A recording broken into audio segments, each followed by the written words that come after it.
نحمده ونصلي على رسوله الكريم أما بعد فأعوذ بالله من الشيطان الرجيم بسم الله الرحمن الرحيم رب اشرح لي صدري ويسر لي أمري واحلل عقدة من لساني يفقهوا قولي يا أيها الذين آمنوا قوا أنفسكم وأهليكم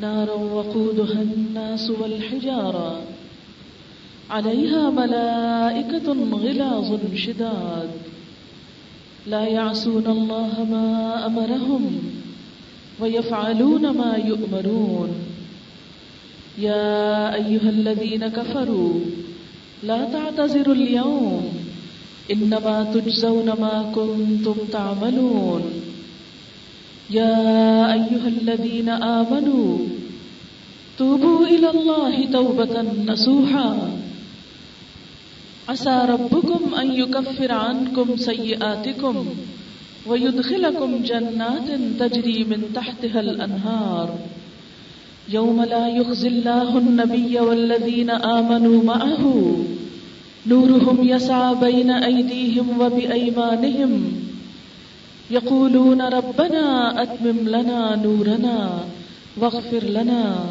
إنك على كل شيء قدير يا أيها النبي جاهد الكفار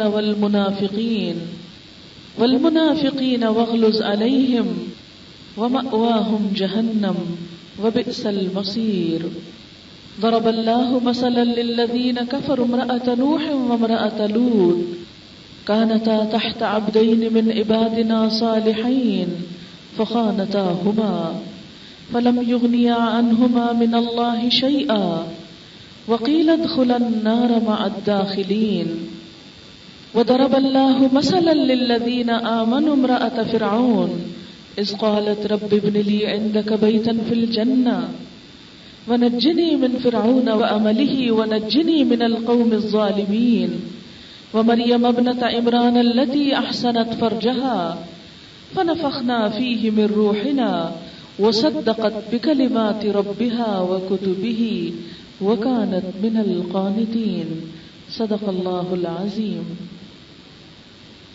شروع کرتی ہوں اللہ کے نام سے جو بے انتہا مہربان نہایت رحم فرمانے والا ہے.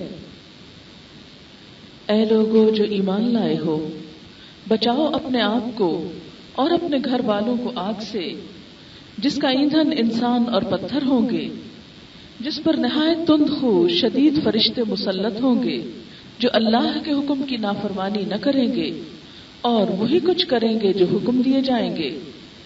اے لوگو جنہوں نے کفر کیا، آج معذرتیں نہ کرو، یقیناً تم تو وہی بدلہ دیے جا رہے ہو جو تم عمل کرتے رہے ہو.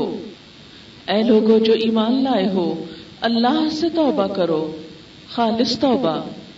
امید ہے کہ تمہارا رب تمہاری خطائیں تم سے دور کر دے گا اور تمہیں ایسے باغوں میں داخل کرے گا جن کے نیچے نہریں بہتی ہوں گی، جس دن اللہ اپنے نبی کو اور ان لوگوں کو جو ایمان لائے رسوا نہ کرے گا. ان کا نور ان کے آگے آگے اور ان کی دائیں جانب دوڑ رہا ہوگا. وہ کہیں گے اے ہمارے رب، ہمارا نور ہم پر مکمل کر دے اور ہم کو بخش دے، بے شک تو ہر چیز پر قدرت رکھنے والا ہے.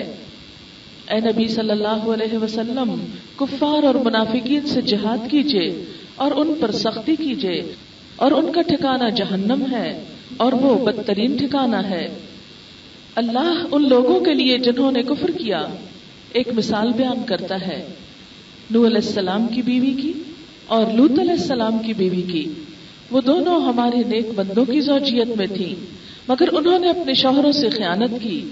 وہ ان کو اللہ سے کچھ بھی نہ بچا سکے اور کہہ دیا گیا کہ آگ میں جانے والوں کے ساتھ تم دونوں بھی چلی جاؤ. اور اللہ ایمان والوں کے لیے ایک مثال بیان کرتا ہے فرعون کی بیوی کی، جب وہ کہنے لگی اے میرے رب، میرے لیے اپنے پاس جنت میں ایک گھر بنا دے اور مجھے فرعون اور اس کے عمل سے نجات دے اور مجھے ظالم قوم سے نجات دے. اور مریم جو عمران کی بیٹی تھی جس نے اپنی شرمگاہ کی حفاظت کی تو ہم نے اس میں اپنی روح سے پھونک دیا اور اس نے اپنے رب کے کلمات کی تصدیق کی اور اس کی کتابوں کی تصدیق کی اور وہ فرما بردار لوگوں میں سے تھی۔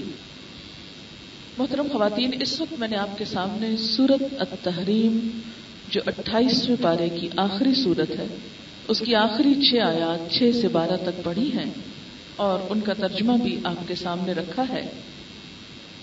بات یہ ہے کہ یہاں پر ایمان والوں سے خطاب ہے۔ ایمان والے کون ہوتے ہیں؟ جو اللہ تعالیٰ کو مانتے ہیں، اس کے رسولوں کو مانتے ہیں، اس کی کتابوں کو مانتے ہیں، آخرت کے دن کو مانتے ہیں، وہ ایمان والے کہلاتے ہیں۔ اللہ کا لاکھ لاکھ شکر ہے کہ ہم سب ایمان والوں میں سے ہیں۔ تو اس کا مطلب یہ ہے کہ یہ خطاب پھر ہم سے ہے۔ اگر ہم اپنے آپ کو ایمان والا کہتے ہیں تو اللہ تعالیٰ کی یہ ہدایات اور یہ نصیحت ہمارے لیے ہے۔ عام طور پر جب ہم قرآن پاک پڑھتے ہیں تو یہ سمجھتے ہیں کہ یہ بات تو صحابہ کرام کو کہی گئی، جب کافروں کی بات ہے تو یہ ابو جہل وغیرہ کی بات ہے، منافقوں کی بات ہے تو عبداللہ بن ابی کی بات ہے اور اس کے ساتھیوں کی، اہل کتاب کی بات ہے تو یہود و نصارہ کی بات ہے، اور ہم کم ہی اس بات پر غور کرتے ہیں کہ کوئی بات ہمارے لیے بھی ہے، اس میں سے کوئی حکم ہمارے لیے بھی ہے۔ جبکہ اللہ تعالیٰ قرآن پاک میں فرماتے ہیں فیہ ذکرکم، اس میں تمہارا ذکر ہے۔ اگر منافقین کی بات ہے، کفار کی بات ہے، یہود و نصارہ کی بات ہے تو اس سے بھی ہمیں نصیحت حاصل کرنا ہے کہ کہنے کو تو وہ سب بھی انسان تھے نا، لیکن کون سی ایسی باتیں ہیں جو اللہ تعالیٰ کو پسند نہیں آئی اور ان سے ناراضگی کا اظہار کیا، اور کون سی ایسی چیزیں ہیں کہ جو اللہ تعالیٰ ہمارے اندر دیکھنا چاہتے ہیں۔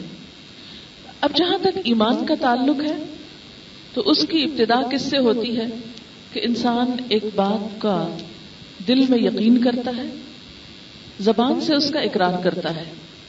ہم نے یقین کر لیا کہ اللہ تعالیٰ کی ذات ہے اور یہ دنیا خود نہیں بنی، اس کے بنانے سے بنی۔ اس نے یہ دنیا بنا کر ایسے چھوڑ نہیں دی کہ جس کا جو دل چاہے کرے، اس نے انسانوں کی ہدایت کا بھی انتظام فرمایا اور اس ہدایت میں بہت سے رسول بھیجے، رسول کتاب بھی لے کر آئے۔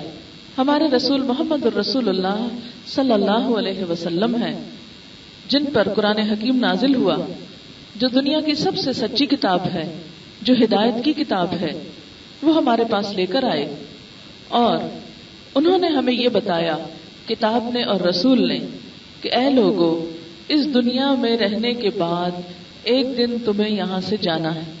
اور یہ ایک بہت بڑی حقیقت ہے، ہم سب دیکھتے ہیں کہ جتنے بھی لوگ آج تک دنیا میں آئے ہیں ان سب کو واپس جانا پڑے، خواہ وہ انبیاء تھے، اولیاء تھے، خواہ وہ نیک لوگ تھے یا وہ عام لوگ تھے، کوئی بھی جو تھا، جو بھی روح ایک دفعہ دنیا میں آئی اس کو واپس جانا پڑا۔ قرآن پاک میں آتا ہے کل نفس ذائقۃ الموت، ہر نفس کو موت کا ذائقہ چکھنا ہے، ہر شخص کو واپس ہونا ہے۔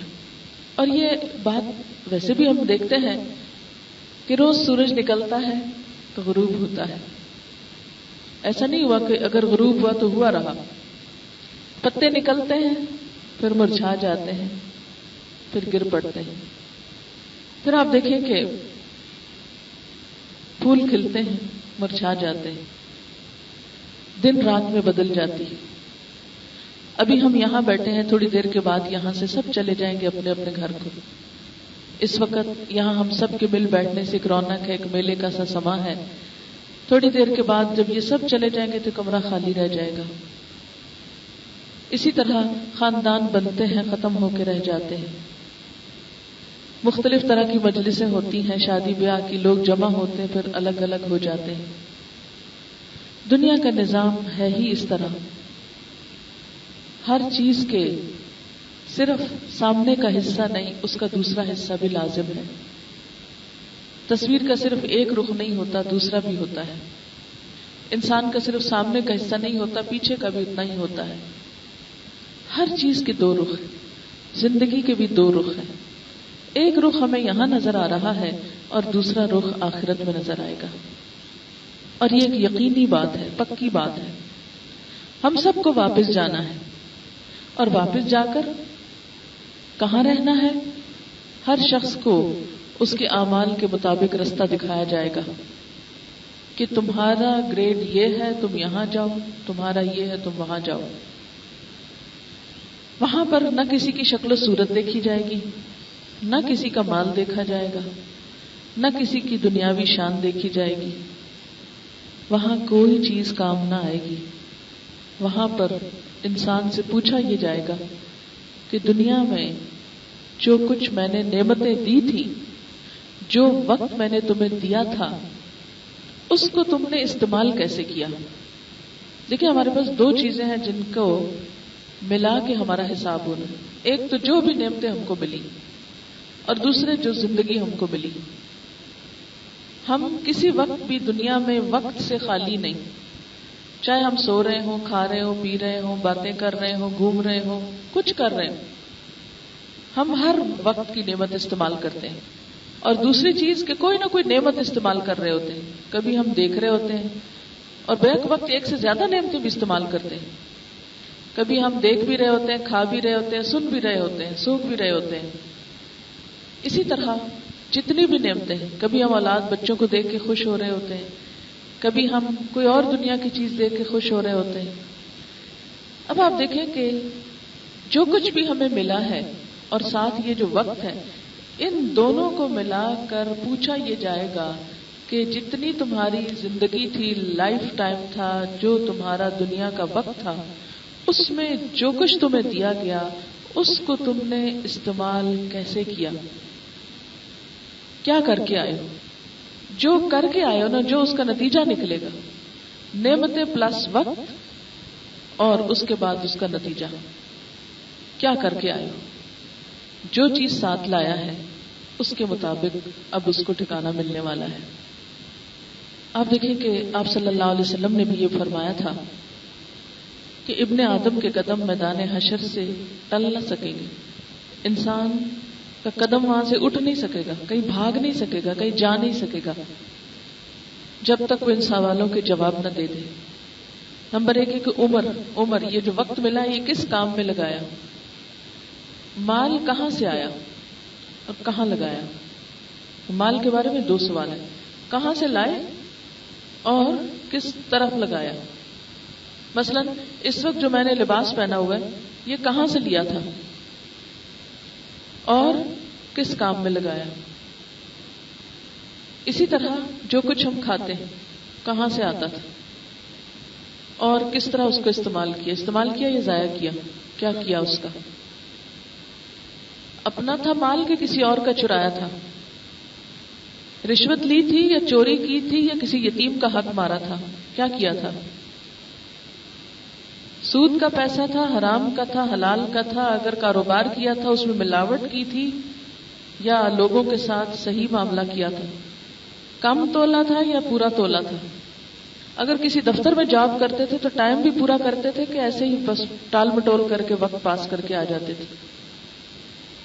یعنی جو بھی تم نے مال کمایا وہ کہاں سے لائے.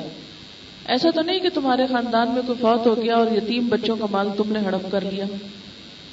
ایسا تو نہیں کہ تم نے زبردستی کسی کے پلاٹ پہ قبضہ کر لیا.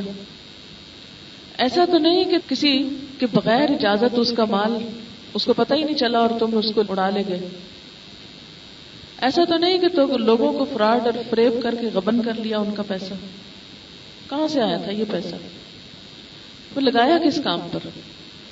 جہاں لگایا وہاں لگانے کی ضرورت بھی تھی یا صرف اسراف، دکھاوا کہ میں لوگوں کو دکھا سکوں کہ میں اتنا بڑا ہوں. اب دیکھیں ہماری شادی بیاہوں پہ کیا ہوتا ہے. شادی بیاہ تو چلو ایک طرف رہے، جو ہماری غمی پہ خرچ ہوتا ہے. کوئی فوت ہو جاتا ہے، کتنی کتنی دیگیں پکتی ہیں، کیا کیا کھانے پکتے ہیں، کیا کچھ رسم و رواج بن چکے ہیں. کیا اللہ تعالیٰ ان کے بارے میں پوچھے گا نہیں کہ یہ سب کچھ تم نے کس کی اتھارٹی پہ کیا تھا، کس سے پوچھ کے کیا تھا، کس نے تمہیں یہ سب کچھ کرنے کا کہا تھا. یہ بالکل ایسے نہیں جیسے آپ اپنے سروینٹ کو پیسے دیتے ہیں کہ جاؤ یہ چیز خرید لاؤ، اور آپ اس کو دیتے ہیں پیسے جاؤ سبزی لے آؤ، اور وہ راستے سے غبارے خرید کے آ کے ٹافیاں خرید کے بیٹھ جاتا ہے. کچھ ٹافیاں کھاتا ہے اور غباروں سے کھیلتا ہے، اور آپ پوچھتے ہیں یہ کیا، تو کہتے ہیں میں خوش ہو رہا ہوں. مجھے پیسے مل گئے، میں اب خوشیاں منا رہا ہوں. ہم بھی تو یہ کر رہے ہیں نا کہ دنیا میں خوشیاں منا رہے ہیں. یہ نہیں دیکھتے کہ اس میں رشتہ دار کا حق ہے، یتیم کا حق ہے، مسکین کا حق ہے، سوالی کا حق ہے، محروم کا حق ہے، لا علم کا حق ہے، جن کے پاس اسکول نہیں ان کا حق ہے، جو بیمار ہیں ان کا حق ہے، جو بھوکے ہیں ان کا حق ہے. کہاں سوچتے ہیں ہم صرف جب پیسہ جمع کرتے تو یہ سوچتے ہیں کہ فلاں بچے کی شادی پہ کتنا لگانا ہے، مہندی کے فنکشن پہ کتنا لگے گا، ولیمے پہ کتنا خرچہ آئے گا، اس کے لیے کتنا جمع ہو گیا، کتنا رہ گیا، اور زیور پہ کتنا ہوگا، کپڑوں پہ کتنا ہوگا. سارا کچھ انہی چیزوں پہ تو خرچ کرنے کا سوچتے رہتے ہیں. گھر میں یہ فرنیچر ہو گیا، اب یہ مزید آنا چاہیے، یہی چیزیں تو سوچتے رہتے ہیں. تو قیامت کے دن اللہ تعالیٰ پوچھیں گے کہ یہ جو مال تم نے کمایا تھا، پہلی بات یہ کہ لائے کہاں سے تھے، دوسری بات یہ کہ دیا کہاں تھا، کہاں کہاں لگایا تھا. انسان اپنے اچھے کاموں میں جب لگاتا ہے تو اس کا بھی اس کو فائدہ ہے. مثلا اگر وہ اپنی ذات پر لگاتا ہے، کھانا کھاتا ہے تو ثواب ہے یہ بھی. بچوں کو کھلاتا ہے محنت کر کے تو عبادت ہے یہ بھی. اسی طرح شوہر اپنی بیوی کو کچھ دیتا ہے، کھلاتا ہے تو اس کے لیے صدقہ فرمائے، یہ صدقہ ہے تمہارے لیے. رشتہ داروں کو دیتے ہو، یتیموں کو دیتے ہو، مسکینوں کو دیتے ہو، صدقہ ہے تمہارے لیے. کچھ اپنے بچوں کے لیے آئندہ بچا کے رکھتے ہو، ان کو گھر بنا کے دیتے ہو، یہ بھی ثواب کا کام ہے. لیکن کیا چیز اس کو پسند نہیں؟ دکھاوا، ریاکاری، اسراف. انسان اپنے اوپر اس طرح خرچ کرے کہ دوسرے اس کو حقیر نظر آنے لگے، دوسروں کی پرواہ ہی نہ کرے، دوسروں کی قدر ہی نہ کرے. یہ نہ دیکھے کہ کوئی دکھی ہے، تکلیف میں ہے، اس کی بلا سے کوئی کچھ ہے، میری اتنی فیس ہے وہ آنی چاہیے، چاہے وہ کہیں سے لوٹ مار کر کے لائے. پھر اسی طرح قیامت کے دن سوال کیا جائے گا کہ جو علم حاصل کیا اس پہ عمل کتنا کیا. بہت سے لوگ یہ سمجھتے ہیں کہ اس سوال کا مطلب یہ ہے کہ علم حاصل ہی نہ کرو، نہ حاصل کرو تو نہ پوچھا جائے کہ کیا حاصل کیا تھا. ان سے پھر یہ نہیں پوچھا جائے گا جو حاصل کیا اس پہ عمل کتنا کیا، ان سے تو یہ پوچھا جائے گا کہ تم نے حاصل ہی کیوں نہیں کیا، کیا وجہ تھی حاصل نہ کرنے کی. کیا تمہارے پاس 2 آنکھیں نہ تھیں، تمہارے پاس دماغ نہیں تھا، تمہاری جیب میں پیسے نہیں تھے، تمہارے پاس جو اتنا وقت میں نے دیا تھا، 24 گھنٹے کا ایک دن بنایا تھا، اس 24 گھنٹوں کے اندر تمہارے پاس کیا 1 گھنٹہ بھی کوئی نہیں تھا؟ کیا 1 گھنٹہ بھی نہیں تھا تمہارے پاس میرے لیے؟ لہذا علم کے لیے بھی سوال ہوگا. آپ دیکھیں نا کہ طلب العلم فریضۃ علی کل مسلم، علم حاصل کرنا ہر مسلمان پہ فرض ہے. تو آپ کے خیال میں جو چیز فرض ہے اس کے بارے میں نہیں پوچھا جائے گا کہ وہ فرض کتنا ادا کیا؟ اس لیے یہ ہمارا سوچنا ہی غلط ہے کہ چونکہ پوچھ ہوگی کہ عمل کیوں نہیں کیا، اس لیے بہتر ہے کہ ہم سیکھیں بھی نہ. یہ ہمارا من گھڑت فلسفہ ہے. اللہ تعالیٰ نے تو اس سے پہلے ہی ہم پہ فرض کر دیا سیکھو. جس طرح کھانا لازم ہے جسم کے لیے، ایسے ہی علم لازم ہے روح کے لیے. آپ صلی اللہ علیہ وسلم نے سیکھے ہوئے لوگوں کے اوپر بھی ذمہ داری عائد کی کہ وہ بھی آگے سکھائیں. آپ نے فرمایا بلغوا انی ولو آیا، مجھ سے آگے بات پہنچاؤ، خواہ ایک آیت ہی کیوں نہ ہو. ایک آیت آتی ہے نا تمہیں، ایک بات آتی ہے تو وہ بھی آگے بتاؤ. ماں کو آتی ہے تو اپنے بچے کو بتائے. ٹھیک ہے، ضروری نہیں کہ ہر شخص کرسی سنبھال کے بیٹھ جائے اور بڑے بڑے درس کرنے لگے تو وہ کہے جی میں اب فرض ادا کر رہا ہوں. نہیں، ہر ماں ایک معلم ہے. وہ مشہور قول کسی فلسفی شاعر کا ہے، بڑے شخص کا ایک قول ہے کہ تم مجھے اچھی مائیں دو تو میں تم کو اچھی قوم دیتا ہوں. تو اچھی ماں کون ہوتی ہے؟ جو اپنے بچوں کی اچھی تعلیم و تربیت کرتی. اسی کے لیے آج کی آیات میں نے منتخب کی ہیں کہ قیامت کے دن کیا ہوگا؟ سوال ہوگا، پوچھا جائے گا کہ تم نے اپنے مال کے ساتھ، علم کے ساتھ کیا کیا. پھر یہ کہ جوانی کے بارے میں خاص طور پہ سوال ہوگا کہ جوانی کس کام میں گزاری. اب آپ دیکھیں کہ یہ جواب جب تک انسان دے گا نہیں نا تو وہاں سے جان نہیں چھوٹے گی. اگر ان سوالوں کے جواب میں فیل ہو گیا بندہ تو وہ جنت میں نہیں جا سکتا. آج کل آپ سب کے بچوں کے پیپر ہو رہے ہیں اور سب مائیں اچھی طرح جانتی ہیں کہ پیپروں کے لیے کس قدر فکر ہوتی ہے ماؤں کو کہ نہیں آج ہم کہیں نہیں جا سکتے، کچھ نہیں کر سکتے. بچوں کا میٹرک کا پیپر ہے، بچوں کا اسکول کا پیپر ہے، ان کے نمبر نہ کم آ جائیں. یہ میری ذمہ داری ہے کہ میں ان کو پڑھاؤں. کس نے آپ پہ یہ ذمہ داری ڈالی؟ حکومت نے ڈالی ہے یا آپ کے ماں باپ نے ڈالی تھی؟ یہ کس نے ڈالی تھی؟ خود ہی محسوس کرتے ہیں نا کہ یہ ذمہ داری ہے. یہ بچے چھوٹے ہیں، کہیں سے آپ کو لکھا ہوا تو نہیں آیا، یا ماں نے جہیز کے ساتھ ایک کاغذ تو نہیں دیا تھا کہ دیکھو جب تمہارے بچے ہوں گے تو ان کے اسکولوں کے امتحان ہو تو ان کو ضرور پڑھانا، یا آپ کے میاں نے آپ کو لکھ کر دیا ہوا ہے؟ کہیں بھی نہیں لکھا ہوا. پھر یہ کہاں سے آپ کو سمجھ آ گئی بات؟ آپ کے ضمیر نے کہا نا، آپ کے دل نے کہا، آپ کی محبت نے، آپ کی مامتا نے کہا کہ میرے بچے ہیں، ان کو میں نہیں پڑھاؤں گی تو کون پڑھائے گا، ان کا فکر میں نہیں کروں گی تو کون کرے گا. اگر آج ان کو میں نے توجہ نہ دی اور یہ نہ پڑھے تو یہ تو میری دنیا سے جانے کے بعد خوار ہوں گے، ذلیل ہوں گے، پریشان ہوں گے. آج ہی صبح میرا بیٹا کہہ رہا تھا کہ اچھا میں جب واپس جاؤں گا نا تو ایک چھٹی کروں گا، میں نے اسکول نہیں جانا. میں نے کہا نہیں، دیکھو اگر تم چھٹی کرو گے نا، ہاں تو پوچھ رہا تھا اس کے کزنز کہاں ہیں، میں نے کہا وہ سب اسکول گئے.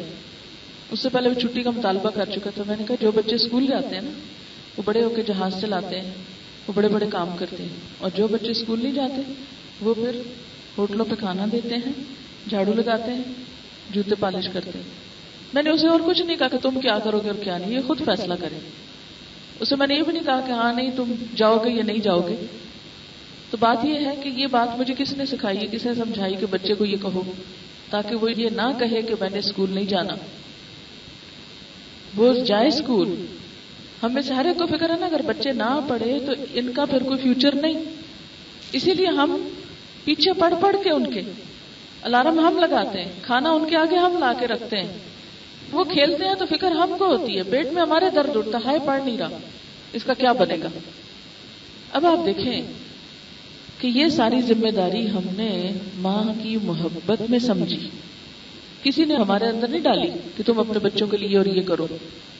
بالکل اسی طرح ہمارے ان بچوں کا آخرت میں بھی ایک امتحان ہے، وہاں بھی ان سے پوچھا جائے گا. جیسے ہم سے پوچھا جائے گا نا، ہماری آئندہ نسلوں سے بھی یہی سوال کیے جائیں گے، ہمارے بچوں سے بھی یہی پرچے لیے جائیں گے. بتاؤ عمر کس کام میں لگائی تھی، بتاؤ جوانی کس کام میں لگائی، بتاؤ مال کہاں سے لیا تھا اور کہاں لگایا، بتاؤ علم جو لیا تھا اس پہ عمل کیا کیا. اسی لیے اللہ تعالیٰ کیا فرماتے ہیں، یا ایھا الذین آمنوا، اے لوگو جو ایمان کا دعویٰ کرتے ہو، کیا کرو، قوا، بچاؤ. کس کو بچاؤ، انفسکم، پہلے خود کو بچاؤ، پھر کس کو بچاؤ، واہلیکم، اپنے اہل و عیال کو، اپنے گھر والوں کو، اپنے بال بچوں کو، ان کو بچاؤ. کس سے بچاؤ، فیل ہونے سے، آگ سے. دنیا کی کسی وہ ہیٹر لگا ہوا کہیں تو ادھر نہ جانے دو بچے کو. ہر ماں پکڑتی ہے بچے کو جب ہیٹر کے پاس جاتا ہے بچہ. بجلی کے سوئچ میں ہاتھ دیتا ہے تو ماں سارے کام چھوڑ کے بھاگتے، اوہ بجلی میں ہاتھ دینے لگا، پکڑو. کسی مشین میں ہاتھ دینے لگے تو کس طرح ماں بھاگتی ہے، کیوں بھاگتی ہے ماں؟ اس لیے کہ اس کو پتا ہے کہ اگر بچے نے ہاتھ مشین میں دے دیا تو ہاتھ کٹ جائے گا اور بچہ ساری زندگی کے لیے بیکار ہو جائے گا. بجلی میں ہاتھ دیا تو اس کی زندگی ختم ہو جائے گی. قوا انفسکم واہلیکم نارا. لیکن یہاں کس لیے بچنا ہے؟ کسی دنیا کی بیماری سے نہیں، کسی سردی اور کسی گرمی، کسی مشین اور کسی بجلی سے نہیں، کسی کتے بلی سے نہیں. کس سے؟ نارن، آگ سے بچاؤ. لو ہم تو یہی سمجھتے ہیں کہ ہم تو جنت میں جانے والے ہیں، اس لیے کہ ہم نے کلمہ پڑھ رکھا ہے، ہم تو جنت میں جائیں گے، اور ہم تو مسلمان قوم ہیں، اور ہم تو حضور صلی اللہ علیہ وسلم کی امت ہیں، ہمارے لیے بھلا کہاں سے دوزخ آ گئی؟ آپ کیا بات کر رہی ہیں؟ یہ بات میں اپنے پاس سے نہیں کر رہی، یہ بات میں قرآن پاک سے پڑھ کے سنا رہی ہوں. قرآن پاک کا 28واں سپارہ آخری سورت التحریم کی آیت نمبر 6 سنا رہی ہوں. یا ایھا الذین آمنوا، اے لوگو جو ایمان لا چکے ہو، قوا انفسکم، بچا لو اپنے آپ کو، واہلیکم، اور اپنے گھر والوں کو، بیوی بچوں کو. کس سے بچا لو؟ نارن، آگ سے بچا لو. کون سی آگ؟ جہنم کی آگ، جو دنیا کی آگ سے 70 گنا زیادہ تیز ہے. آج دیکھیں ابھی تھوڑا موسم بدل رہا ہے نا، ذرا سی گرمی تلخی ہونے لگی، کتنا دل گھبراتا ہے، پھر گرمیاں آ رہی، پریشانی ابھی سے لگ گئی، بس آئی گرمیاں. حالانکہ چھاؤں میں بیٹھے ہوتے، پنکھوں کے نیچے بیٹھے تھے، اے سی لگا کے بیٹھے تھے، گرمی سے گھبرا رہے ہیں. لیکن دوزخ کی آگ، نہ اپنے لیے فکر ہے نہ بچوں کے لیے فکر ہے. وہ تو کافروں کے لیے، ہماری تھوڑی ہے. یہاں اللہ تعالیٰ کافروں کی بات نہیں کر رہے، میری اور آپ کی بات کر رہے ہیں کہ بچاؤ اپنے آپ کو، بچو اور بچاؤ. نارن، آگ سے. اور آگ بھی کیسی، وقودها الناس والحجارہ، جس کا ایندھن انسان اور پتھر ہوں گے، جو انسانوں اور پتھروں سے جلائی جائے گی۔ ایک ہے نا آگ کے شعلے، تو اس میں کوئی چیز پڑے وہ بھی بڑی سخت چیز ہوتی ہے۔ شعلہ تو کیا، کبھی کھٹیا کے اوپر سے ڈھکن اٹھاتے ہوئے بھاپ پڑ جائے نا ہاتھ پہ، روٹی پھلاتے ہوئے تھوڑی سی اس میں چھید آ جائے اور بھاپ پڑ جائے تو کافی دیر لگتی ہے اس کو سنبھالنے میں۔ وہ آگ نہیں ہوتی، آگ کی بھاپ ہوتی ہے، بس صرف بھاپ۔ لیکن کہاں یہ کہ اس کی لکڑیاں کون ہوں گے؟ انسان ہوں گے۔ وقود کہتے ہیں ایندھن کو، فیول، انسانوں سے دہکائی جائے گی۔ انسان جلیں گے تو شعلے نکلیں گے۔ اور آپ دیکھیں کہ انسان کے جسم کے اندر کیا ہے، فاسفورس ہے، کیلشیم ہے، اور اسی طرح کے مادے ہیں کہ جن سے آگ جلتی ہے اور جو جلانے کے کام آتے ہیں۔ والحجارہ، اور پتھر، پتھر کے کوئلے سے تو بڑے بڑے گاڑیوں کے انجن چل پڑتے ہیں، اتنی طاقت ہوتی ہے اس کی آگ میں۔ یعنی ایک طرف انسان ہوں گے، بیچ میں بڑے بڑے پتھر رکھے ہوئے ہوں گے، پتھر بھی جلیں گے، انسان بھی جلیں گے۔ وقودها الناس والحجارہ، انسان اور پتھر، اس آگ سے بچا لو اپنے آپ کو اور اپنے بچوں کو۔ یہ بھی تمہارا کام ہے، یہ بھی تمہاری ذمہ داری ہے، یہ بھی تمہاری ڈیوٹی ہے۔ صرف بچوں کے لیے روٹی پکا کے رکھنا اور ان کے کھانے کی فکر کرنا اور ان کے کپڑوں کی فکر کرنا اور ان کے دنیا کے امتحانوں کی فکر کرنا ہی تمہاری ذمہ داری نہیں، وہ تمہیں کسی نے بتائی نہیں، تب بھی تم اس کو اپنی ذمہ داری بنا بیٹھے ہو۔ لیکن جو میں تم پہ ذمہ داری ڈال رہا ہوں اس کا تم نے کیا سوچا ہے، اس کی تمہیں کتنی فکر ہے؟ علیہا ملائکۃ غلاظ شداد، وہ آگ ایسی ہے کہ جس کے اوپر بڑے سخت فرشتے مقرر ہیں۔ غلاظ، غلاظ کا لفظ غلظہ سے، غلظہ کہتے ہیں سختی کو، بڑے تندخو، بڑے بدمزاج، بڑے سنگ دل، کسی پہ ترس نہیں کھاتے، کسی کی ہمدردی نہیں ان کے دل میں، کسی کو دیکھ کے انہیں ترس نہیں آتا۔ شداد، شدید، تندخو، تیوری چڑھائے ہوئے، کوئی بات تو کرے ان سے۔ یعنی دوزخ میں ڈال کے اوپر ایسے فرشتے چاروں طرف کھڑے ہوں گے کہ کوئی بھاگ نہ سکے، اور کوئی دروازے تک آئے تو فرشتے سختی کے ساتھ اس سے پیش آئیں گے۔ ہوتا ہی ہے نا کہ جیل کے اوپر جو لوگ مقرر ہوتے ہیں، اگر ان سے باہر والے دوستی کر لیں تو کوئی چیزیں اندر پہنچا دیتے ہیں، کوئی پیغام اندر پہنچا دیتے ہیں، لیکن وہاں کیا ہوگا؟ اتنے سخت فرشتے ہوں گے کہ جنت کے رشتہ دار اگر جا کے وہاں کہیں بھی نا وہ ہمارے بچے کو اندر سے نکال لاؤ، ساری جنت لے لو ہماری، وہ بچہ ہمارا باہر نکال لو دوزخ سے، تو وہ بات بھی نہیں سنیں گے۔ غلاظ شداد لا یعصون اللہ ما امرہم، اللہ نے جو انہیں حکم دیا ہوگا، کس بات کا حکم؟ کہ دو ان لوگوں کو سزائیں، اس کی وہ نافرمانی نہیں کریں گے، اس سے پیچھے نہیں ہٹیں گے۔ وَيَفْعَلُونَ مَا يُؤْمَرُونَ، اور وہی کریں گے جو حکم دیے جائیں گے، جیسے اللہ پاک حکم دے گا ویسے ہی کرتے چلے جائیں گے، ذرا بھی نافرمانی نہیں کریں گے۔ پھر اس کے بعد فرمایا یا ایھا الذین کفروا لا تعتذروا اليوم، اے لوگوں جنہوں نے کفر کیا، آج معذرتیں نہ کرو، آج بہانے نہ کرو، آج عذر نہ پیش کرو۔ اچھا آپ دیکھیں نا، دنیا میں جب کسی کو مثلاً یہ درس کے لیے بلایا گیا آپ لوگوں کو، الحمدللہ آپ لوگ آ گئے، کچھ ایسے ہوں گے جنہیں بلایا گیا اور آئے نہیں۔ اگر آپ ان کو یہاں نہیں دیکھتے، بعد میں دیکھے، پوچھے بھی تم اس دن بلایا تو تم آئی نہیں، کہیں گے وہ میں کیا کرتی، وہ فلانا آ گیا تھا، فلانا کام پڑ گیا، وہ بیمار تھا، مجھے جانا تھا، اور پتہ نہیں اس میں سے کیا سچ ہے کیا نہیں سچ، لیکن آپ کہیں گے اچھا ٹھیک ہے کوئی بات نہیں، تمہاری مجبوری تھی نہیں آئے۔ لیکن اللہ پاک اس کے سامنے نہ کوئی جھوٹ چلے گا، نہ کوئی بہانہ چلے گا، نہ کوئی ایکسکیوز کام آئے گی، نہ کوئی معذرت کام آئے گی، اور ساتھ ہی کہا جائے گا جنہوں نے بات نہیں مانی لا تعتذروا اليوم، آج معذرتیں نہ کرو، آج بہانے مت کرو، انما تجزون ما کنتم تعملون، آج تمہیں وہی جزا دی جا رہی ہے جو کچھ تم عمل کرتے رہے ہو، جو تمہارے کام رہے ہیں۔ ہم اپنے پاس سے کوئی ظلم نہیں کر رہے تم پر، یہ تمہارے اعمال کی جزا ہے، تمہارے کیے کا بدلہ تمہارے سامنے آ رہا ہے۔ دنیا میں تم نے اللہ کی بات نہ سنی، آج تمہاری نہیں سنی جا رہی۔ دنیا میں تم نے اللہ پاک کی کسی بات کو اہمیت نہیں دی، آج تمہاری کسی بات کو کوئی اہمیت نہیں دی جا رہی. دنیا میں تم اللہ پاک کے ذکر کو بھول گئے، آج اللہ پاک تمہیں بھول گئے. قرآن پاک میں آتا ہے نا، نسوا اللہ فنسیہم، انہوں نے اللہ کو بھلا دیا، اللہ پاک ان کو بھول گئے. اس لیے لا تعتذروا اليوم. اچھا آج جب ہمیں کوئی مثلاً بعض لوگ نماز سے جی کتراتے ہیں، اچھا ان سے پوچھیں نا بھی نماز کیوں نہیں پڑھتے ہو، کیا کریں، کپڑوں پہ چھینٹے پڑ گئے، معذرت بہانہ کر دیں گے. یہ اللہ کے ہاں نہیں چلے گا بہانہ. اللہ پاک پوچھیں گے اور کوئی جوڑا نہیں تھا، وہ تو الماری بھری ہوئی تھی، بہت جوڑے تھے لیکن وہ پارٹی کے لیے تھے، نماز کے لیے تھوڑی تھے. وہ تو شادیوں کے لیے تھے، وہ تو دکھاوے کے لیے تھے، اللہ پاک کے لیے تو اور کپڑے ہی کوئی نہیں تھے. اسی طرح اور بہت سی باتوں میں ہم ٹال مٹول کر جاتے. اچھا کیا کرے، وہ مہمان آ گئے تھے نا، تو مسلمانوں کے تو مہمان بھی مسلمان ہی آتے، انہوں نے نہیں نماز پڑھنی تھی، خود بھی پڑھتے ان کو بھی پڑھواتے.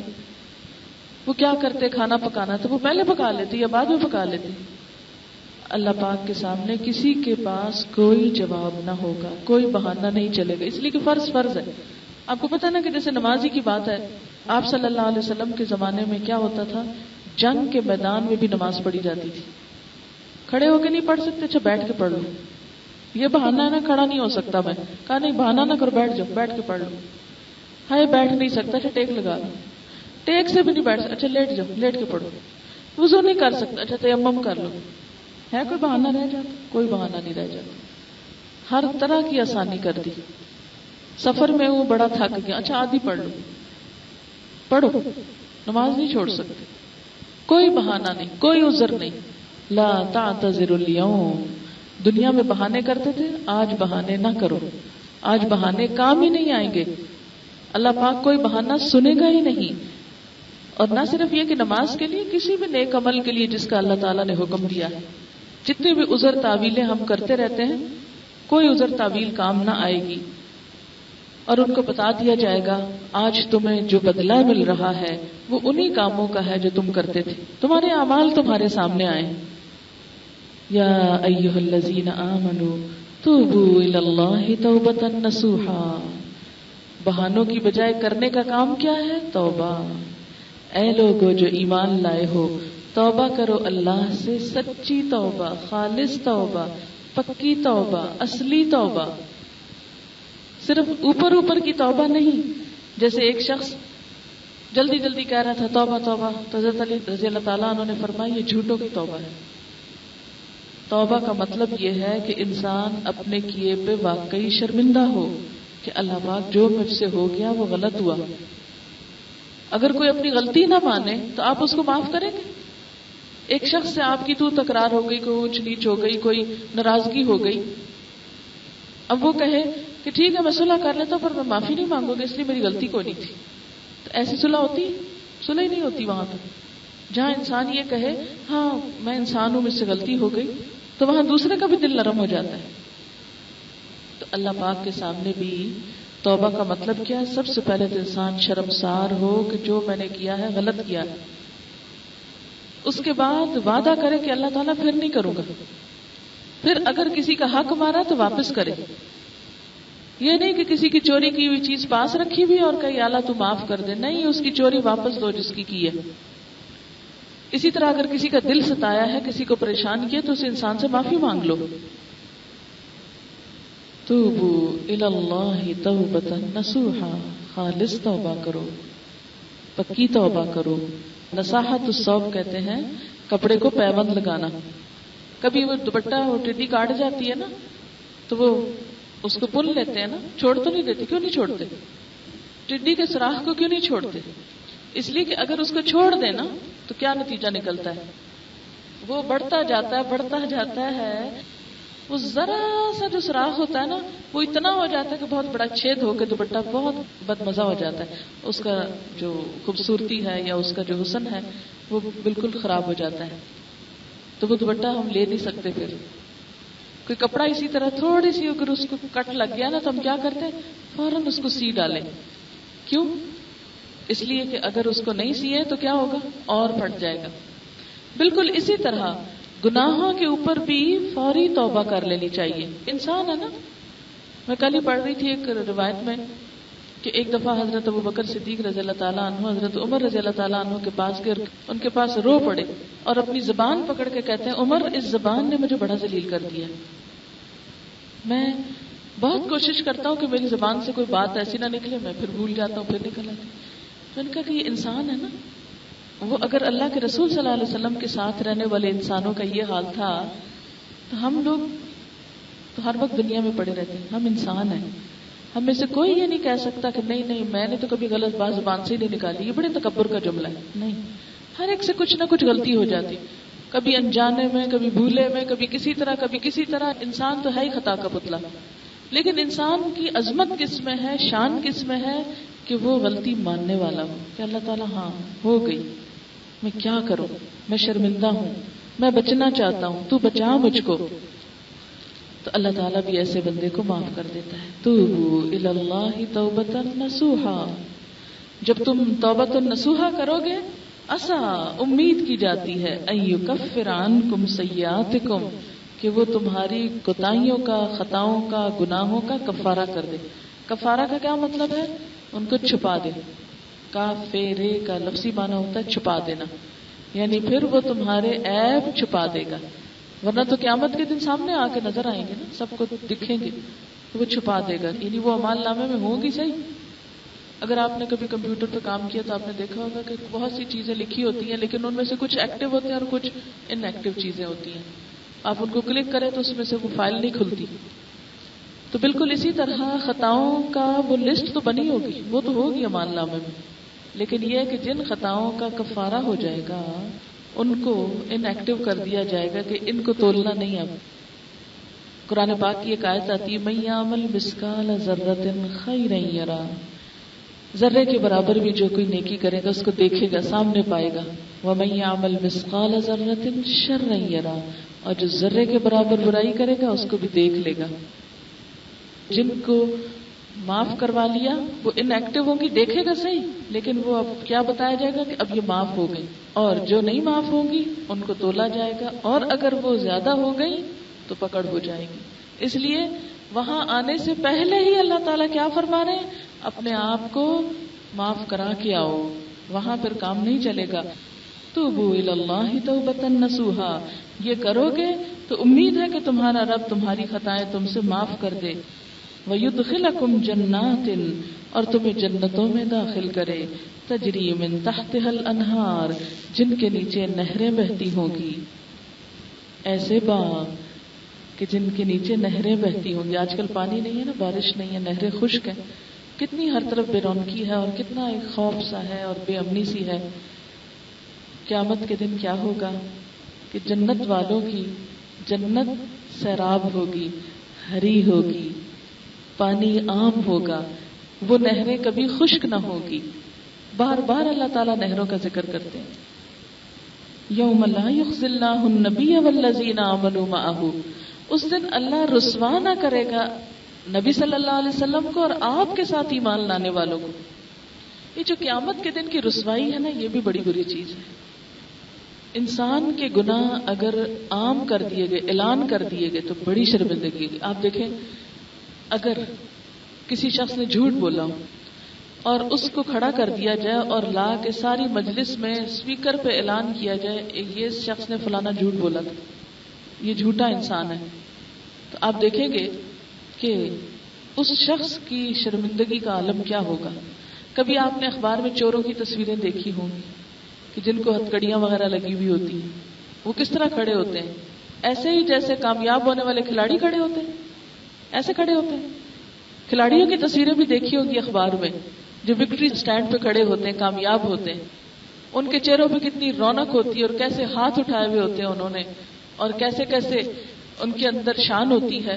اور دوسری طرف جو چور ہوتے ہیں، ڈاکو ہوتے ہیں، جب ان کی تصویر کھینچی جاتی ہے تو بعض اوقات وہ منہ کے آگے ہاتھ رکھ لیتے ہیں، بعض اوقات ہاتھ نہ رکھ سکے تو منہ نیچے کر لیتے ہیں۔ قیامت کے دن اگر انسان کی خطائیں معاف نہ ہوئی نا تو وہ اپنے سر پہ اٹھائے ہوئے ہوگا، ساری دنیا دیکھ رہی ہوگی، اچھا یہ تم وہ شخص ہو جو بڑے نیک بنتے تھے اور اندر سے ایسے چور تھے، ایسے کالے تھے، کیونکہ اب وہ سب سر پہ اٹھائی ہوئی ہوگی، اس نے سب سامنے نظر آئی ہوگی۔ اسی لیے نبی صلی اللہ علیہ وسلم نے فرمایا نا کہ قیامت کے دن میں تم میں سے کسی کو اس حال میں نہ دیکھوں کہ وہ اپنی گردن پہ ایک بکری لادے ہوئے آ رہا ہو جو اس نے مال غنیمت میں سے چرائی ہو. چوری کی بکری، اگر کسی نے بکری چوری کی ہوگی، جیسے ہمارے یہاں مرغیاں چوری ہو جاتی ہیں اور جانور چرا کے لے جاتے ہیں، قیامت کے دن ایسے چوری کے جانور کیا ہے انسان اپنی گردن پہ اٹھا کے آ رہا ہوگا. آپ صلی اللہ علیہ وسلم نے فرمایا کہ پھر وہ مجھ سے کہے گا کہ یا رسول اللہ صلی اللہ علیہ وسلم مجھے چھڑائیے، میں اس وقت کام نہ آؤں گا. میں کہوں گا کہ میں تم کو دنیا میں بتا چکا تھا، میں تم کو دنیا میں بتا کر آیا تھا. تو جن باتوں پر آپ صلی اللہ علیہ وسلم نے ہمیں بتا دیا ہے ان باتوں کو اگر ہم پھر سے کرتے ہیں تو یہ سب اعمال قیامت کے دن پھر چھپے نہ رہ جائیں گے. چھپیں گے کون سے؟ یکفر عنکم، وہ جن پہ معافی مل گئی. جو معافی نہ ملی وہ تو سب کے سامنے پٹاری آئے گی. اسی لیے فرمایا اللہ تعالیٰ اپنے نبی کو اور ایمان والوں کو رسوا نہ کرے گا. اور کیا ہوگا؟ نورہم یسعی بین ایدیہم، ان کا نور ان کے دائیں ہاتھ پہ دوڑ رہا ہوگا، ان کے آگے آگے دوڑ رہا ہوگا اور ان کے دائیں ہاتھ کی طرف دوڑ رہا ہوگا. یہ نور کس چیز کا ہوگا؟ یہ نور ان کے نیک اعمال کا ہوگا. آپ دیکھیں کہ گناہ جو ہے نا وہ ایک اندھیرا ہے، نیک عمل روشنی ہے. نیک عمل کی روشنی انسان دنیا میں بھی اپنے دل میں محسوس کرتا ہے. آپ دیکھیں کہ جب آپ کوئی اچھا کام کرتے ہیں تو کیا ہوتا ہے؟ آپ کے دل میں سکون کی ایک لہر ہوتی ہے، آنکھوں میں ایک چمک ہوتی ہے، چہرے پہ ایک روشنی ہوتی ہے، آپ کے دل میں نیکی کے خیالات آتے ہیں. آپ سوچتے ہیں اچھا اب اور نیکی کون سی کروں، اب اس کے آگے اور کون سا اچھا کام کروں، یہ تو ہو گیا، اب اگلا کیا، اب اگلا کیا. پھر اس روشنی کے ساتھ آپ چلتے جاتے ہیں حتیٰ کہ آپ اپنے رب سے جا ملتے ہیں. مرنے کے بعد جب اٹھیں گے تو وہی روشنی پھر ساتھ لگ جائے گی. لیکن جو لوگ گناہوں میں زندگی بسر کرتے ہیں ان کے دل بھی اندھیرے ہوتے ہیں. جن کے پاس دنیا سے نور نہ چلا ہو، وہاں ان کا نور، نور والوں کا ان کے دائیں ہاتھ اور ان کے آگے آگے دوڑ رہا ہوگا. یاد رکھیں کہ حشر کا میدان ایک اندھیرا میدان ہے جہاں ہر ایک کی روشنی اس کے اپنے پاس ہے، اس کے اپنے اعمال کی ہے. نبی صلی اللہ علیہ وسلم نے فرمایا کہ کچھ لوگوں کی روشنی ایسی ہوگی کہ جو مدینہ سے عدن تک جا رہی ہوگی. عدن جو ہے یمن کا ایک علاقہ ہے اور بالکل کنارہ بنتا ہے ایک طرف عرب پیننسیولا کا، کچھ کی صنعاء تک، کچھ کی اس سے کم. یہ انسان کے اعمال کی روشنی ہوگی. اچھا آپ نے یہ بھی بتایا کہ کچھ لوگوں کی روشنی ان کے صرف ہاتھ کے انگوٹھے کے ناخن میں ہوگی. اور یہ کون سی روشنی ہوگی؟ جو کبھی جلے گی کبھی بجھ جائے گی. کیوں ایسا ہوگا جلے بجھے گی؟ کہ دنیا میں کبھی وہ اچھے حال میں تھے، کبھی وہ بالکل ٹھپ ہو جاتے تھے. منافقت کی نشانی ہوگی کہ جو کبھی کچھ کبھی ایمان کی طرف آگے، کبھی کفر کی طرف چلے گئے. بہرحال یہاں بات کس کی ہو رہی ہے؟ ایمان والوں کی، جن کی روشنی ان کے آگے آگے دوڑ رہی ہوگی. ہم میں سے جو شخص بھی یہ چاہتا ہے کہ قیامت کے دن اس کے پاس روشنی ہو، اس کو دو طرح کے کام کرنے کی ضرورت ہے. ایک کام کون سے ہیں؟ جو اس کی اپنی ذات کو سنوارنے والے ہیں، جو اس کی اپنی ذات پہ فرائض عائد ہوتے ہیں. مثلا نماز، تو یہ میرے ایک فرض ہے نا، میرے حصے کے کوئی نہیں اور پڑھ سکتا. اگر آپ سارے بھی مل کے پڑھیں نا تو مجھے اس کا کوئی فائدہ نہیں. یہ فرض کیسا ہے؟ ان الصلاۃ کانت علی المؤمنین کتابا موقوتا، وقت کی پابندی کے ساتھ مومنوں پر فرض کیا گیا. مجھے اپنا یہ فرض خود ادا کرنا ہے. روزہ مجھے خود رکھنا ہے، آپ میرا روزہ نہیں رکھ سکتے. اب رمضان میں آپ اپنا رکھیں گے تو میں اپنا رکھوں گی نا. اسی طرح زکوٰۃ مجھے اپنی خود ادا کرنی ہے. الگ بات ہے کہ شوہر بیوی کی یا بیوی شوہر کی آپس میں گھر کا مال اکٹھا ہی ہوتا ہے، اس میں سے دے سکتے ہیں. لیکن بہرحال جب تک میں اپنی ذمہ داری ادا کرنے کی نیت نہ کروں اس وقت تک زکوٰۃ یا فرض یہ ادا نہیں ہوتا. اسی طرح حج کے لیے مجھے خود جانا پڑے گا. ہاں اگر میں ایسی حالت میں ہوں کہ نہیں جا سکتی تو اپنے پیسے دے کے کسی کو، بیٹے بچے کسی کو کہوں گی کہ جاؤ تم میرے حصے کا کرو، وہ بدل ہو سکتا ہے، لیکن وہ بھی اس صورت میں کہ جب پیسہ میں دوں گی. ٹھیک ہے. اچھا اب آپ دیکھیں کہ یہ تو ذاتی زندگی کے عمل ہیں. اسی طرح سچ بولنا یا جھوٹ سے بچنا یا چغلی سے بچنا یا دوسرے کو اذیت دینے سے بچنا، یہ ساری چیزیں کیا ہیں؟ میری اپنی ذاتی شخصیت سے متعلق ہیں، جس کی ابتدا دل کے شکر سے ہوتی ہے تکبر کی نفی سے ہوتی ہے، اور تکبر کی وجہ سے جو برائیاں پیدا ہوتی ہیں اور ناشکرے پن سے جو برائیاں پیدا ہوتی ہیں، ان سب سے جو بچنا ہے وہ تو اپنی ذاتی زندگی۔ اب دوسری طرح کے اعمال جو ہیں وہ کیا ہیں؟ معاشرے کی اصلاح کے اعمال، ایک اپنی اصلاح اور دوسری معاشرے کی اصلاح۔ اپنی اصلاح میں کیا ہے؟ اپنے نیک اعمال جو ہیں وہ تو اپنے ہیں، مثلاً آپ گھر میں بیٹھ کے سارا دن نماز پڑھیں، روزہ رکھیں، قرآن پڑھیں، نفل پڑھیں، تسبیحاں کریں، جو بھی کریں وہ کیا ہے؟ آپ کی اپنی ذات تک ہے، وہ جتنے آپ اپنے لیے کریں گے اتنی جمع ہوگی۔ اب دوسرے کام جو کرنے والے ہیں وہ کیا ہے؟ معاشرے کی اصلاح کا کام۔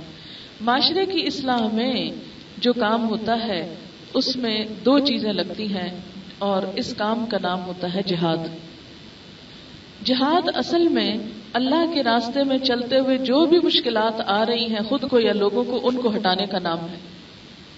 سب سے پہلے تو انسان کا اپنا ہی نفس آ جاتا ہے نا، پھر اپنے ہی رشتے دار آ جاتے ہیں، اپنے ہی بچے آ جاتے ہیں، شوہر آ جاتے ہیں، برادری آ جاتی ہے، دوست احباب آ جاتے ہیں، پھر آگے بڑھتے بڑھتے کافر، مشرک، منافق، وہ سب قوتیں بھی آ جاتی ہیں، بے دین لوگ جو اللہ کے دین کو پسند نہ کرے وہ سب چیزیں بھی بیچ میں آ جاتی ہیں۔ کہیں پر کیا کرنا پڑتا ہے؟ زبان سے بات کرنی پڑتی ہے، کہیں پر مال لگانا پڑتا ہے، کہیں پر ہاتھ لگانا پڑتا ہے، ہاتھ سے ایک چیز روکنی پڑتی ہے، کہیں قلم استعمال کرنا پڑتا ہے، کہیں پر آگے بڑھ کے تلوار استعمال کرنی پڑتی ہے۔ تو یہ جو کچھ بھی اب اس راستے میں لگے گا، مثلا ہمیں اللہ تعالیٰ نے دنیا میں بھیجا نا، ہماری واپسی کدھر ہے؟ اللہ تعالیٰ کی طرف۔ تو یہ جو ہمارا واپسی کا راستہ ہے اگر یہ صحیح ہے تو اس کا نام ہے صراط مستقیم۔ اللہ کی طرف جانے کا راستہ جو اللہ تعالیٰ سے ملا دے، وہ کون سا راستہ ہے؟ سیدھا راستہ، جس کو صراط مستقیم کہتے ہیں۔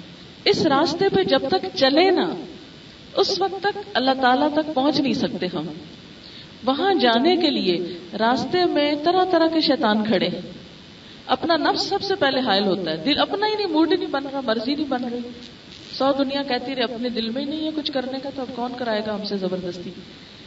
پھر اگر آپ نے خود ارادہ کر لیا، اپنے اس نفس کو مار لیا، اور پھر کیا ہوا؟ کوئی اور ساتھ کے جو لوگ ہیں وہ مخالف ہو گئے، پھر کچھ اور۔ تو یاد رکھیں کہ ہر شخص جو بھی اس سیدھے راستے پر چلے گا اس کے ساتھ یہ لازمی ہوگا کہ اس کو مخالفتیں آئیں گی۔ یہ ایک مانی ہوئی بات ہے۔ آپ صلی اللہ علیہ وسلم نے صراط مستقیم کے لیے کیا کیا؟ ایک سیدھی لکیر کھینچ کے بتائی کہ یہ ہے صراط مستقیم، پھر اس کے ورٹیکل کچھ اور لکیریں کھینچی، یعنی کراس کراس کراس لگائے، پھر فرمایا کہ انسان جب چلنے لگتا ہے نا تو یہ یہاں پہنچتا ہے تو یہاں ایک شیطان کھڑا ہے اس چوراہے پہ۔ چوراہا کیسے بنتا ہے؟ جب ایک سڑک جاتی تو بیچ میں کٹ آ جاتا ہے نا، ادھر رائٹ لیفٹ جاتی، فرمایا کہ ہر چوک پہ ایک شیطان کھڑا ہے۔ وہ شیطان کیا کہتا ہے؟ ادھر آ جاؤ، ادھر مڑو۔ انسان کہتا ہے نہیں میں نے سیدھے جانا، میں ادھر کیوں مڑوں؟ جو شیطان کی بات نہیں مانتا وہ آگے چل پڑتا ہے، آگے جاتا ہے، اس اگلے چوک پہ پھر کھڑا ہے، وہ کہتا ہے ادھر، یہ ادھر جانا ہے تم نے، وہ کہتا نہیں میرا راستہ آگے ہے، آگے پھر کھڑا ہے، آگے پھر، حتیٰ کہ مومن اپنے رب سے جا ملتا ہے ان شیطانوں سے بچ کے۔ ورنہ اگر کسی چوک پہ مڑ گیا دائیں یا بائیں تو گھر نہیں پہنچے گا اپنے۔ ہم سب کے ساتھ یہی حال ہے۔ اچھا پھر کیا ہوتا ہے کہ کچھ تو زبان سے بول کے کہتے ہیں، کچھ اٹریکشن دیتے ہیں، یہ دیکھو کسی چیز میں الجھا لیتے ہیں، کوئی باتوں میں لگا لیتے ہیں، کوئی کسی لالچ میں لگا لیتے ہیں، کوئی دھمکی دینے لگ جاتے ہیں خبردار جو یہ کیا، کوئی خوف دلاتے ہیں، کوئی کچھ کرتے ہیں۔ تو ہر شیطان کا اپنا سٹائل ہے، ہر چوک پہ ایک نیا ہی نمونہ کھڑا ہے۔ زندگی کے ہر موڑ کی آزمائشیں مختلف ہیں، بچپن سے لے کے جوانی، جوانی سے بڑھاپے تک مختلف مشکلات سے انسان گزرتا ہے۔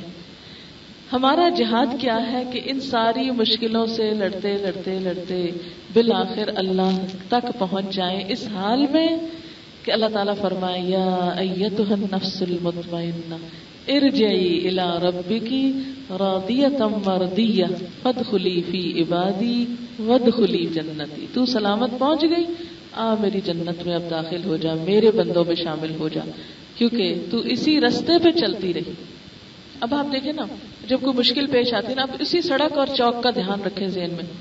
آپ چل رہے ہیں، کسی چوک پہ آپ کو کوئی ورغلانے والا مل گیا، آپ خاموشی سے گزر جاتے ہیں، اس کی سنتے نہیں، آپ پہ کوئی ہنس رہا ہے، کوئی مذاق اڑا رہا ہے آپ کا، آپ اس کو بھی جواب نہیں دیتے، آگے کوئی گالیاں دے رہا ہے آپ کو، آگے کوئی اور آگے سے کچھ کر دیتا ہے.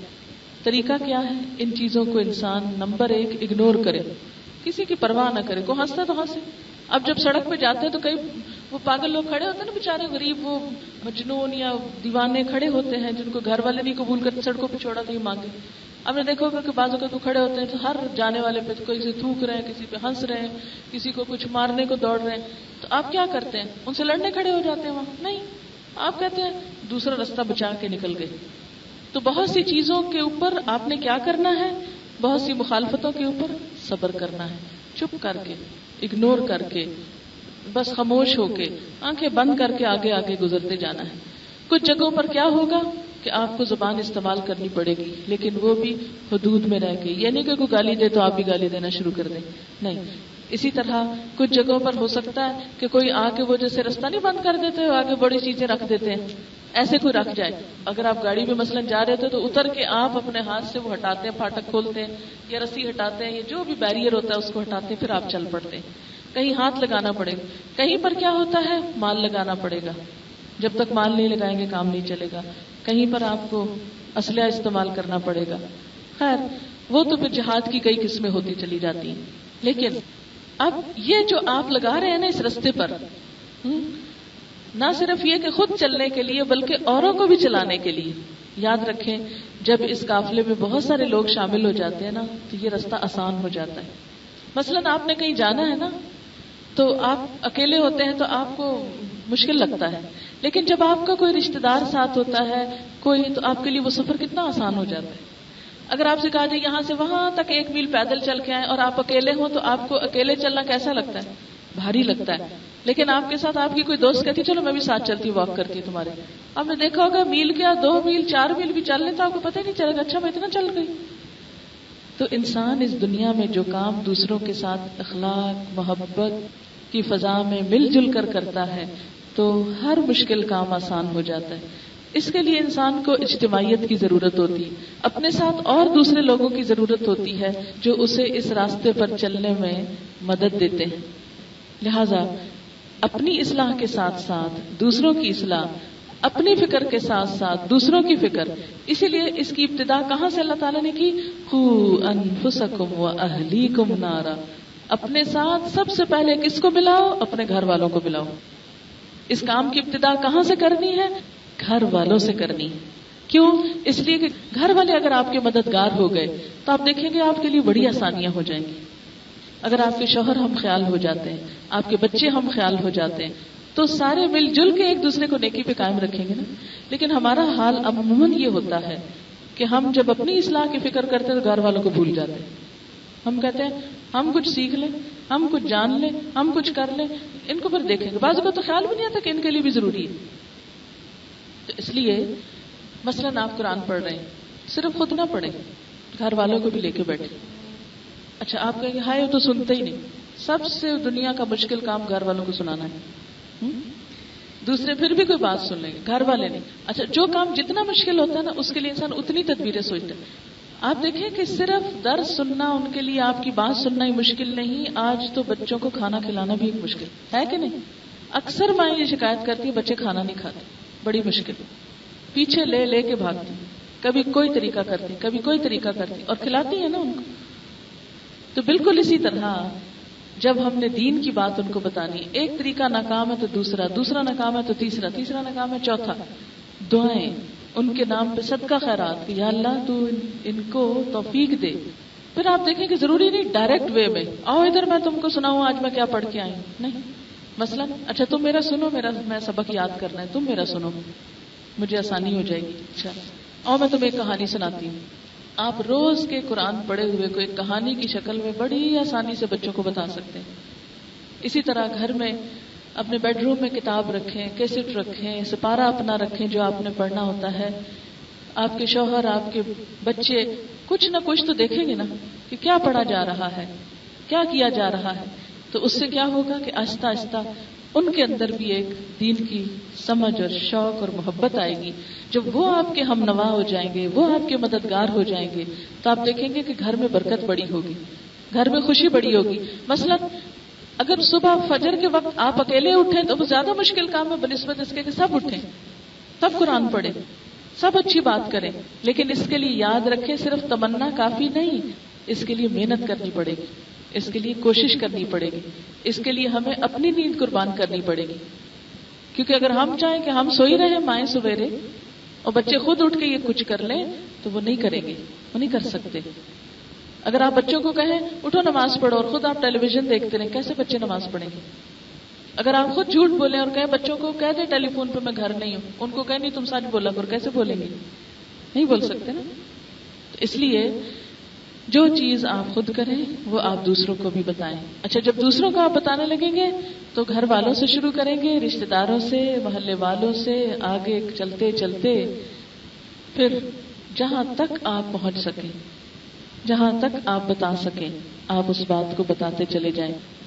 یہ جو آپ کی بتائی ہوئی بات ہے نا، یہی آپ کے لیے نور بنے گا اور نور میں اضافے کا سبب. وہ جو آپ صلی اللہ علیہ وسلم فرمایا نا، کچھ لوگوں کو نور مدینہ سے عدن تک جا رہا ہوگا، یعنی انہوں نے دین کی اتنی خدمت کی ہوگی کہ صرف اپنے شہر تک نہیں بلکہ اوروں تک جاتے جاتے دور تک اس پیغام کو پہنچانے کی کوشش کی ہوگی. قیامت کے دن اتنی ہی روشنی ان کو نصیب ہوگی. اب اس میں آپ دیکھیں کہ بعض اوقات انسان خود نہیں پہنچ سکتا، اپنا مال لگا سکتا ہے، بعض اوقات خود نہیں پہنچ سکتا، لکھ کے بات بھیج سکتا ہے. جو رشتہ دار آپ کے دوسرے ملکوں میں رہتے ہیں، دوسرے شہروں میں رہتے ہیں، ان کو اس چیز کی طرف بلائیں. میں آج کل قرآن کا ترجمہ سیکھ رہی ہوں، آپ لوگ بھی دیکھیں آپ کے گلی محلے میں کوئی سکھاتا ہوگا، کوئی پڑھاتا ہوگا، کوئی کہیں کوئی دین کا کام ہوتا ہوگا، تم دیکھو ڈھونڈو، وہاں چلے جاؤ. پھر آپ اپنے تجربے بتایا کریں ان کو کہ دیکھو میں تو بھائی جب سے قرآن سیکھنے لگی ہوں نا، میری تو بہت سی پریشانیاں ختم ہو گئی ہیں. اپنے رشتہ دار ایک دوسرے کو اپنے دکھ تکلیفیں بتاتے ہیں، کوئی آپ کو دکھ تکلیف بتائے تو آپ اس کو جواب میں بتائیں کہ دیکھو جو اللہ کے راستے میں نکلتا ہے نا، اس کی مشکلات اللہ تعالیٰ خود آسان کر دیتا ہے. حدیث پاک میں آتا ہے کہ جو اپنے بھائی کی مدد میں ہوتا ہے اللہ تعالیٰ اس کی مدد میں ہو جاتا ہے.